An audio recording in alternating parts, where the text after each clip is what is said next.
Un coach qui congratule ses joueurs, un président qui ne se tient plus, des joueurs euphoriques, tout ça alors que le chronomètre affiche encore 1 minute de jeu. Le Brussels plane, il a dominé Charleroi pour rejoindre méritoirement les demi-finales.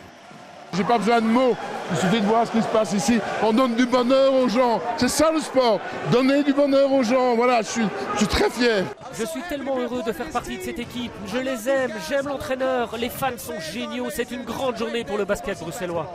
Le scénario était écrit, début de rencontre, Charleroi qui doit gagner mais le presse réussit ses shoots à distance.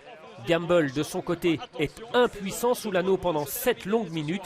Les Carolos prennent 7 points d'avance. J'ai pris un petit temps mort et je pense que le problème à ce moment-là, c'était la façon dont on attaquait.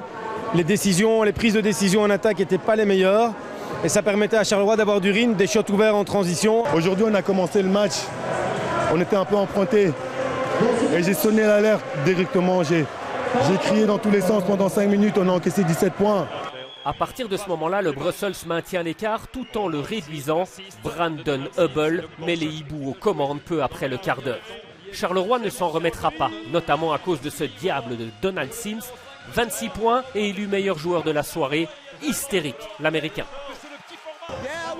J'étais excité, il y avait tellement d'ambiance, l'enjeu était si important, c'était génial. Le festival Sims se poursuit dans le 3e quart. Gamble en rajoute une couche. À 8 minutes du terme, le Marquois affiche 65-53, rien d'insurmontable, pourtant dans l'attitude tout est dit. Score final 90-67, le collectif du Brussels a réduit en miettes l'ossature Carolo, historique pour Bruxelles, 30 ans après le Maccabi, place à Alost en demi, en toute modestie. Oui, Alost c'est compliqué, on va y réfléchir demain. Demain, c'est aujourd'hui, mais connaissant Serge Crèvecoeur, à Alost, il y a déjà pensé toute la nuit.